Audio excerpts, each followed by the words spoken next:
Good afternoon, everybody. Happy Friday. As you all know, the President is currently undergoing his routine and long-scheduled physical at Walter Reed Medical Center, and we will have a readout from the White House physician. Last night, Casina Carolina arrived back safely in the United States after being detained in Russia for more than a year. Since Inauguration Day, President Trump and his team have secured the release of more than 40 detained Americans abroad. This is more than half of the number of Americans released by Joe Biden in 4 years, and President Trump has brought these Americans home in 80 days. This administration will continue to work hard to bring Americans home from around the world. As I've said before, and I will say it again today, everybody in this room has access to the most transparent and accessible president in American history. The cabinet meeting yesterday was further proof. President Trump asked each secretary to provide an update to all of you in the media on the critical work they are doing at their respective agencies to deliver on his agenda. And according to new reporting from the Washington Times, who I believe is in this room today, President Trump answered nearly 100 questions from the press, all of you, during his first 3 open press cabinet meetings this year. That's nearly 20 times the number answered by Joe Biden in cabinet meetings during his entire 4 years in office. In more excellent economic news that was released yesterday, the Consumer Price Index report showed inflation fell to 2.4% in March, smashing expectations for the second straight month in a row. This marked the first drop in consumer prices dating all the way back to the COVID pandemic. Prescription drug prices saw the largest monthly decline on record. Prices for airfare, used vehicles, and car insurance all decreased as well. And energy prices fell 2.4% in March, driven by plummeting gas prices around the country. Also yesterday, House Republicans answered President Trump's call to move forward the budget resolution and officially set the stage for the passage of one big, beautiful bill. The American economy will boom after this bill is passed and the rest of the president's pro-growth agenda goes into effect. The largest tax cuts and deregulation in history, coupled with our energy industry unleashed and renegotiated trade agreements that put America first, are the ultimate formula to usher in the golden age of America. On that note, more than 75 countries have now reached out to the Trump administration, eager to address the trade issues that have exploited America and hurt our workers in the process. The phones have been ringing off the hook to make deals, and these countries wisely heeded President Trump's warning not to retaliate, and as a result, they were rewarded with a 90-day pause and substantially lower reciprocal tariff rates during this period so potential solutions can be achieved. Past presidents just willingly accepted the failed status quo on trade that ripped off our workers and our companies. But that's not who this president is. He creates his own leverage and negotiates deals better than anyone else who has sat in the Oval Office before him. And that process is currently underway. On another matter, the deadline for registration under the Alien Registration Act is today. All foreign nationals present in the United States longer than 30 days must register with the federal government. Failure to comply with this is a crime, punishable by fines, imprisonment, or both. As President Trump and Secretary Noem have both said, if you register and you leave now, you choose to self-deport, you may have the opportunity to return later legally. But if not, you will be arrested, fined, deported, never to return to our country again. The Trump administration will continue to enforce our nation's immigration laws. We will not pick and choose which laws to enforce. We must know who is in our country for the safety and the security of our homeland and for all American citizens. I also have a note from the First Lady to share with you on this Friday. On Tuesday this week, First Lady Melania Trump celebrated the advancement of the Take It Down Act in the House Energy and Commerce Committee. The important legislation passed the committee with bipartisan support, and as you may remember, the President talked about this bill in his address to a joint session of Congress last month. The First Lady remains dedicated to her championing child well-being, ensuring that every young person can thrive, and, of course, championing her Be Best agenda. We urge Congress to swiftly pass this important legislation. Here in our new media seat today, we have Jordan Berman. Jordan is a social media content creator and influencer and a lawyer who grew up breaking down the news from a neutral perspective. Jordan is the host of her own podcast called Unbiased Politics, where she dissects the top stories from the week from a legal perspective. Jordan focuses on bringing back real journalism from a nonpartisan perspective and has mastered explaining complex legal decisions to a mass audience in the short-form context.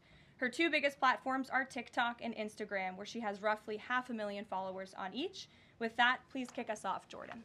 Thank you. As you know, yesterday the House passed the SAVE Act, and many married women, soon-to-be married women, are concerned that the new voter ID requirements may inhibit their access to the polls. What assurances can you give women voters in America to ease their concerns? Sure. Well, the SAVE Act, as you mentioned, was passed by the House yesterday.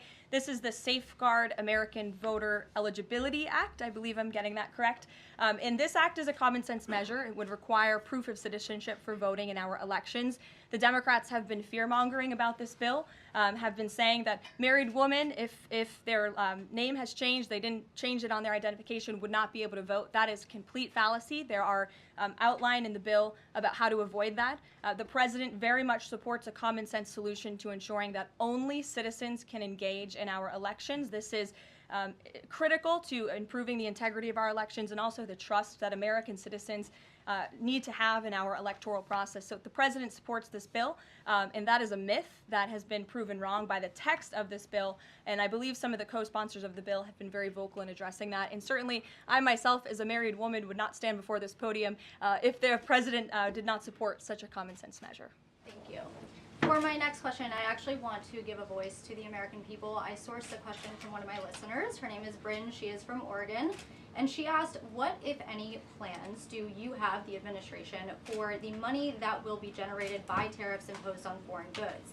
How will the administration facilitate the development of American industries when many critical components, labor, parts, etc., are much cheaper and more feasible from foreign entities?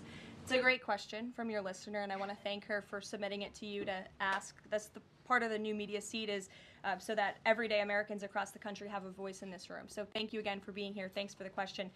The president's point about his trade and tariff agenda is to bolster our manufacturing industries here in our country, to bring down the cost of living here in our country, and to ensure that we are maintaining critical supply chains here in America. We cannot be dependent on countries like China if we want this country to be strong and wealthy. So the president wants to restore wealth to America by shoring up these jobs here at home, which will result in good paying jobs and higher wages for the American public. And so Americans should trust in that process. He effectively implemented tariffs in his first term while driving down the cost of living in this country, and that's what he's focused on doing again. Thank you. As a follow-up question, could I just ask, are there any specific ideas that the administration has as to what that revenue, specific tariff revenue, will be used for? Yes, to the heart of your question, the president has spoke about the trillions of dollars that he expects in revenue from tariffs and how we can use it to pay down our debt and to ensure that we are no longer faced with a crippling national debt in the trillions that is going to bankrupt our nation for future generations. So that money coming back home will make America in the green rather than in the red, which any small business owner across the country, I believe, can appreciate. Thank you so much. Thank you. Kelly. Tomorrow there will be negotiations between the United States and Iran in Oman. What are the president's chief goals for that, and is he satisfied with how Iran is responding to this? They don't want direct face-to-face negotiations, instead sort of old-school shuttle diplomacy where they're in separate rooms and messages are passed back and forth. So is the president comfortable with the arrangement there, and what is the chief objective? Well, I have spoken to both the president and also his national security team who will be engaged in these discussions. These will be direct talks with the Iranians, and I want to make that very clear. I also spoke to the president just last night about his goal when it comes to Iran, and he has reiterated repeatedly to all of you publicly and also privately to his team here at the White House, his ultimate goal and the ultimate objective is to ensure that Iran can never obtain a nuclear weapon. The president believes in diplomacy, direct talks, talking directly in the same room in order to achieve that goal. But he's made it very clear to the Iranians, and his national security team will as well, that all options are on the table, and Iran has a choice to make. You can agree to President Trump's demand, or there will be all hell to pay. And that's how the president feels. He feels very strongly about it. And can you update us on Mr. Witkoff in Russia and what's happening with direct communications with Vladimir Putin? I can confirm that Mr. Witkoff is in Russia to have direct communications with the Kremlin and with Vladimir Putin. This is another step in the negotiating process towards a ceasefire and an ultimate peace deal in Russia and Ukraine. As these negotiations are ongoing, I obviously will not get ahead of the president or his team, but I think the president has been quite clear that he's been continually frustrated with both sides of this conflict, and he wants to see this fighting end. He wants the war to end. We believe we have leverage in negotiating a deal, to a peace deal, and we're going to use that leverage, and the president is determined to see this through. Sure. Thanks, Caroline. President Trump has said China wants to make a deal on tariffs. The president says he has a great relationship with Chinese President Xi. He's willing to speak with him directly. Why doesn't the president just pick up the phone and get this ball going? All of the things the president just said are true. The president, as I said from the podium just a few days ago when I was up here, would be gracious if China intends to make a deal with the United States. If China continues to retaliate, it's not good for China. The United States of America is the strongest, best economy in the world, as evidenced by the more than 75 countries who have called the administration immediately to cut good deals. So the president wants to do what's right for the American people. He wants to see fair trade practices around the globe, and that's his intention and his goal. So is he waiting for China to make the first move here? I'm not going to comment on communications that are happening or may not be happening, or either way. We'll leave it to our national security team to get these discussions underway. And as always, in the effort of transparency, we will provide updates moving forward. But the president has made it very clear he's open to a deal with China. Why is he optimistic that China's going to make a deal, or wants to make a deal? If they're not talking, where's that optimism come from? He's optimistic. Hey, Sean. why would any of our allies work with us to isolate China in a trade war if we're treating friend and foe alike? You'll have to talk to our allies who are reaching out to us. The phones are ringing off of the hooks. They've made it very clear they need the United States of America. They need our markets. They need our consumer base. You saw Prime Minister Benjamin Netanyahu in the Oval Office with the president saying that he was going to bring down all of their monetary tariffs and their non-monetary tariff trade barriers as well.